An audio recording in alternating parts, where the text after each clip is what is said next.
Hello everybody and welcome back to the Ultimate Fashion History for this month's edition of What We're Into, our little monthly magazine here on the Ultimate Fashion History that brings to you everything that's inspiring us, delighting us, intriguing us, basically what we're into. And maybe you're into some of these things too. This, of course, is for May 2019 and it's very late. I usually drop the What We're Into's towards the beginning of the month, mid-month, but I've had a lot on, so this is a bit late. But it is still May. It's May, the lusty month of May. That, of course, comes from Camelot, which I discussed last week in an episode of That Dress. But I'm already digressing.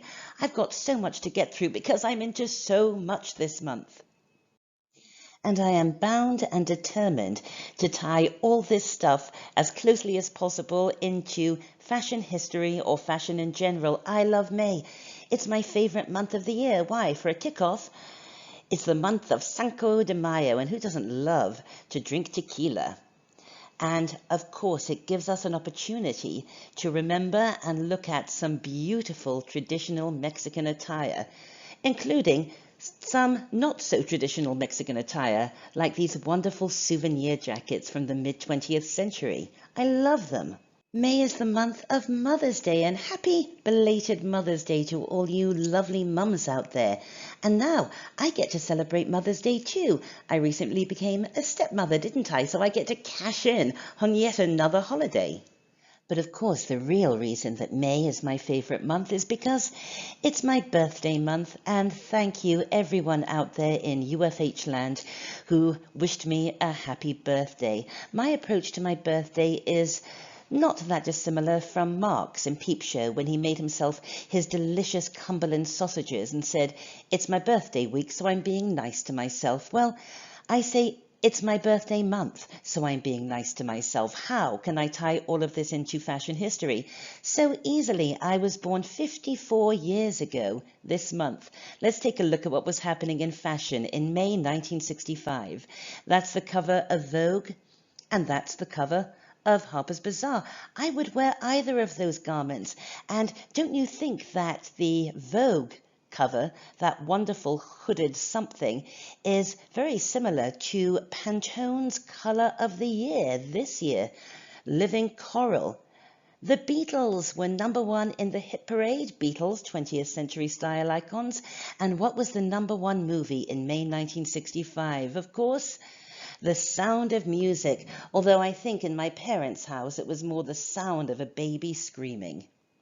I was born on May 22nd. Let's look at the stylish people who share my birthday, and maybe yours too if you were born on May 22nd. Sir Arthur Conan Doyle, Laurence Olivier, Charles Aznavour, Harvey Milk, Georgie Best, the cute but sadly often drunken soccer player, Naomi Campbell, that's a fashion tie-in, as is my old friend Morrissey, which brings us to the first thing that I'm genuinely into this month. Morrissey's latest single from his new album, Lady Willpower. It's a cover version of a Gary Puckett and the Union Gap song. In fact, the entire album is made up of cover versions. It's sort of hit and miss, but Lady Willpower is really good. You should give it a listen. Can I just make it very clear that I do not share any political thoughts with Morrissey? Sometimes I have no idea what this guy is talking about. However, he is a subject of a 20th century style icon episode. What else are we into? Okay, I haven't been, but I really love the idea that the Met are doing their big exhibition on camp. Camp Notes on Fashion. It really looks like a lot of fun, and of course there is a genuine relationship between the concept of camp and fashion. It's beautifully curated, isn't it? It looks so much fun, and even though I think a lot of the attendees didn't really understand what camp actually means, we did see a lot of colourful fun at the Met Gala this year, didn't we? This month I am really into the work of Bob Peak, the very famous commercial illustrator, designer, artist from the 50s, 60s and beyond. He really revolutionized illustration with his loose and dynamic approach. I'm sure you know his work from the album covers and posters to My Fair Lady and of course Camelot again. Here he is doing the poster for A Fistful of Dollars, Thoroughly Modern Millie, Apocalypse Now, and The Spy Who Loved Me. He really understood the aesthetic of every single period he worked in. He did wonderful, dynamic, and very absorbing portraits, but of course, it is his fashion illustration that I love the most. It was loose, it was free, it sort of illustrated a lifestyle and an attitude as much as the clothing itself. I absolutely adore it. And you know how I try to work Hervé Villechaize into every single episode of What We're Into, even in the most tortured ways. Ha ha! This month I didn't even have to try. 'Cause look, there's Hervé Villechaize drawn by Bob Peak on a cover of TV Guide. I love this so much, I made it the screensaver on my phone for May. What else are we into? This month I have been listening to an awful lot of Guy Clark. Do you like Guy Clark? Oh, such beautiful music, so melancholy, such wonderfully sad and sweet lyrics. How can I tie this into fashion history?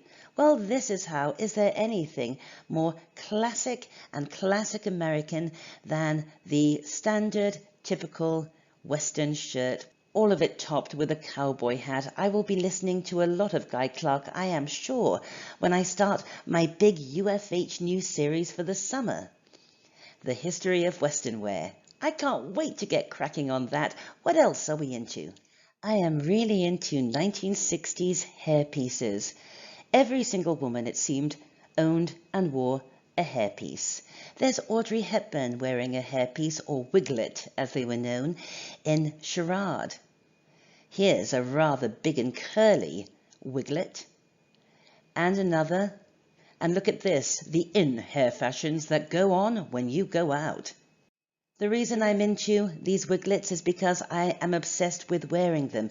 I'm growing my hair out, and so it's at an awkward length, and I rely on my wiglets, or, as Annabel, my 9-year-old stepdaughter, calls them, my dollops. Isn't that perfect?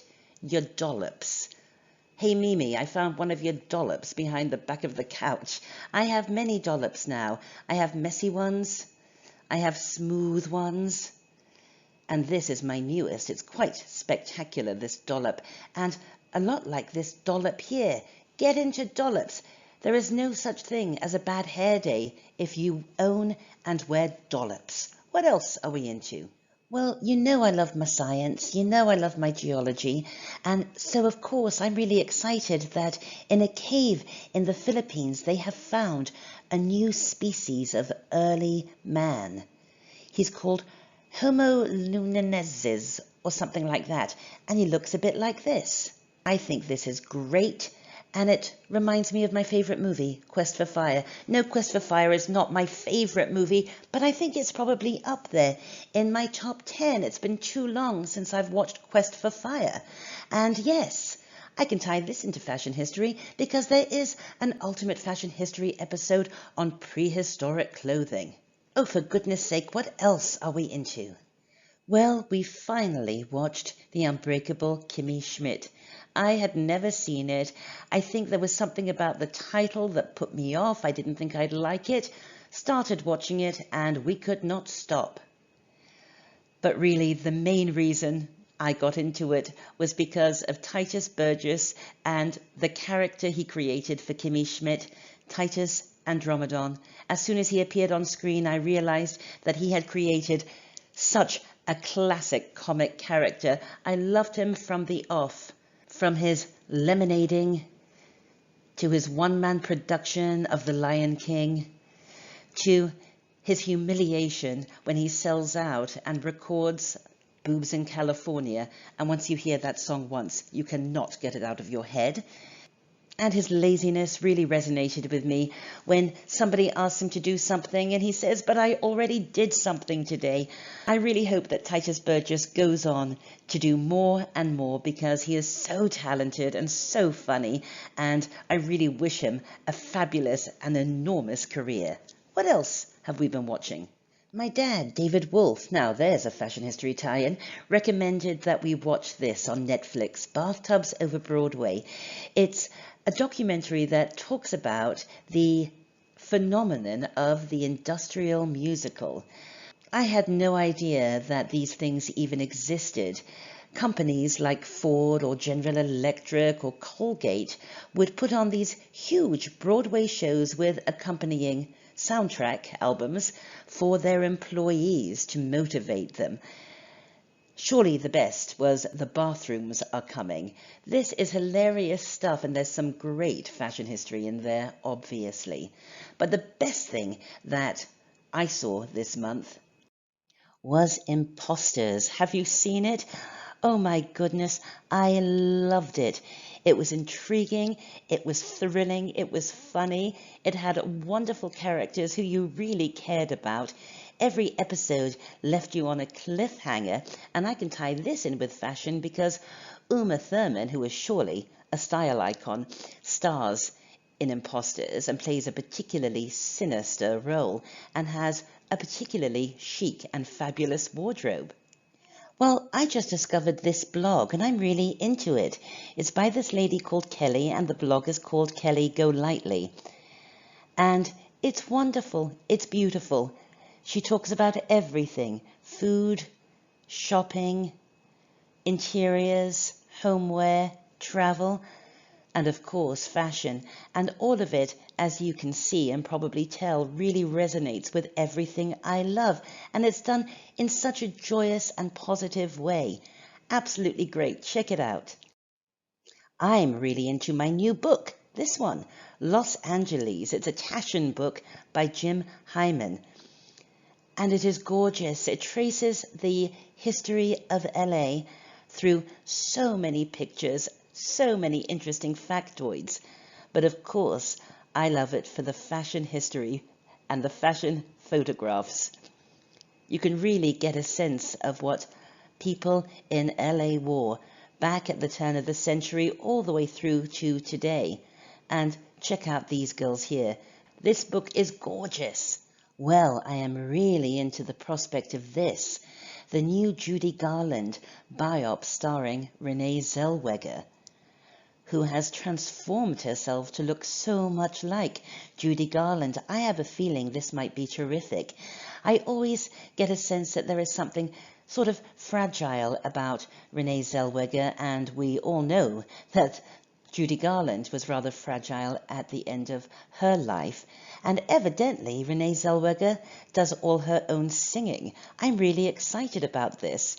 Let me tell you about my favorite news story of the month. This one. A family moved into an Airbnb in Miami, and in the pool they found an alligator relaxing and sunbathing on an inflatable pool alligator. This is so meta. I adore it. But how can I tie it into fashion history? This is how. Lilly Pulitzer has an alligator print. Yes. Do you see it? There it is. I've blown it up. And that's how we tie everything into fashion history. For goodness sake, Halle, what else are we into? I am really into Pamela Munson. These beautiful straw and rattan and raffia bags and hats. They are so chic. They are so gorgeous. They are so expensive. Too rich for my blood, I'm afraid. So what I did, I got an old rattan shopping bag out of the basement and I put some coral ribbons on it. Yes, I know it's not quite as lovely, but it sort of has the Pamela Munson spirit, doesn't it? What else are we into? Well, we are all really into this little felt cat. It stands about 8 inches tall. It was made by hand very ethically in Nepal, and it comes from Meow Mini Mart. Now, this little toy was a gift to Jango from my good friend Derek Cockle. Meow Mini Mart is a new company that's just been started by our mutual friend and fellow fashion industry alumni, Sherry Cassin. And if you don't have a black cat, don't worry. Meow Mini Mart has these critters in every single form. Tabbies, calicos, brown tabbies. And here's the thing. Jango really thinks it's his pal, it's his effigy, it's his son, it's his mini-me, night or day. He carries it around with him, he snuggles up with it. He really believes it's his own little cat pal. But it's not just cats at Meow Mini Mart. There are also some beautiful dog effigies like these fox terriers here, a lot of fabulous homeware, and really cool cat treats like these catnip spliffs. I have got to get my hands on some of those. So if you are a cat lover or a lover of cats or a pet parent of any description, head over to Meow Mini Mart. It really is cool and very reasonably priced. What else are we into? Oh, well, I am really into this. This was one of my birthday presents from my wonderful, generous, fabulous husband. It's a 1930 Egyptian revival choker of a snake with an emerald eye, and getting this really got me into the Egyptian revival and fashion again. And so I started looking at a lot of Egyptian revival jewelry, and you can really see how the style of this stuff, while of course speaking to the Egyptian revival and Howard Carter and all of that, moves from a sort of Art Nouveau look into an Art Deco look. But what I liked best was this from the Niger brothers, this complete landscape of ancient Egypt with the Sphinx and pyramids and obelisks and palm trees and the way that the stone looks like the Egyptian night sky. I love it. What else are we into? Well, like everybody else in the known universe, we were really into Game of Thrones, the final few episodes of the all-time final series. What did you think of the finale? I rather liked it. But I'll tell you what else I liked were all of the product tie-ins and cross-promotion that was going on during this final season of Game of Thrones, like Urban Decay's Game of Thrones range, with all of the colours and products speaking to a person or a place in Game of Thrones. And the packaging was so cool, but not as cool as the Game of Thrones Oreos, each one bearing the sigil of one of the Game of Thrones houses. So much fun. It really did feel, didn't it, as if we were part of some sort of cultural phenomenon in the zeitgeist as we watched Game of Thrones. And sticking to Game of Thrones, let me just show you something that I'm really into. This dress, it is by Trina Turk, and as one of my birthday presents, my husband bought it for me. I love it above all things, and we call it the Khaleesi dress. I think you Game of Thrones people will know why.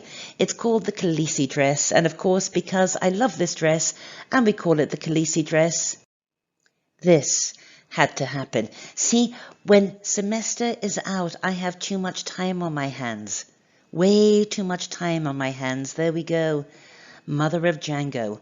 Speaking of my rather crude Photoshop jobs, I am really into taking photographs like this. This is Annabel, my stepdaughter, and turning them into 1960s album covers with appropriate titles like this, Annabel Heath, Sittin' Tall.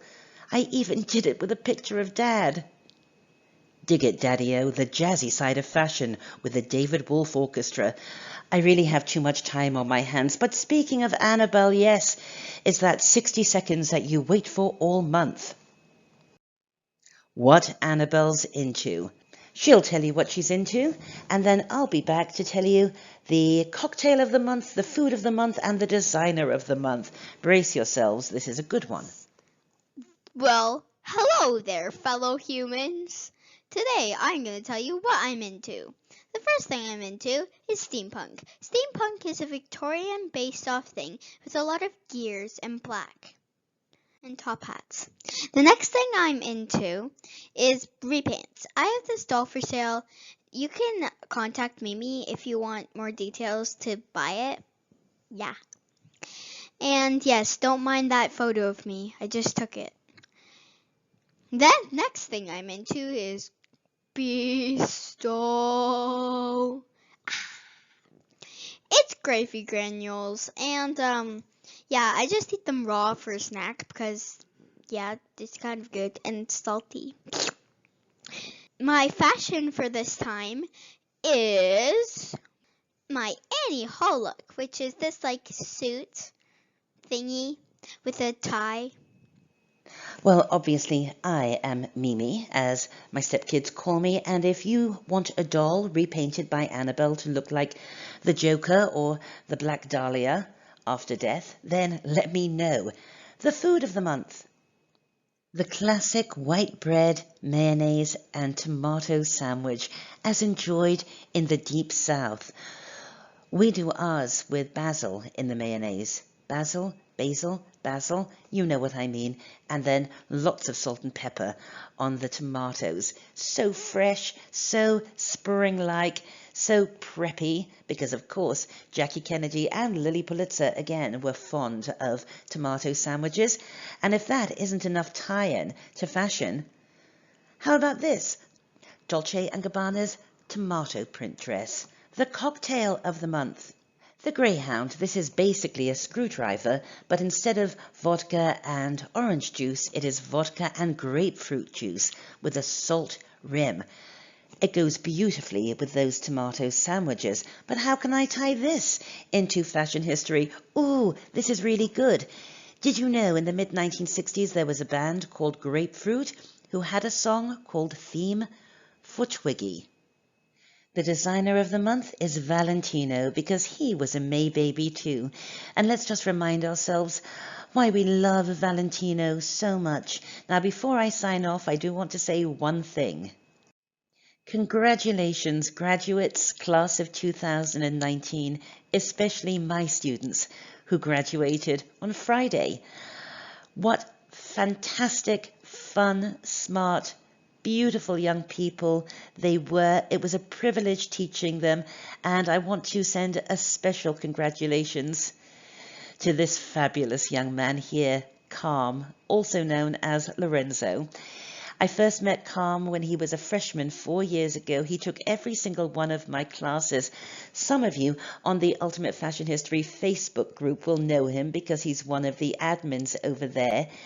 Calm, I am so proud of you, and I know that he will agree with me that one of our most enduring memories of our time together during his 4 years of college was at the end of every fall semester, in the lead up to Christmas, in the last week of class, we would find an empty classroom, hole up together, and watch the Judy Garland Christmas show on the PowerPoint screen. Calm, the world is waiting for you, and it's lucky to have you, darling.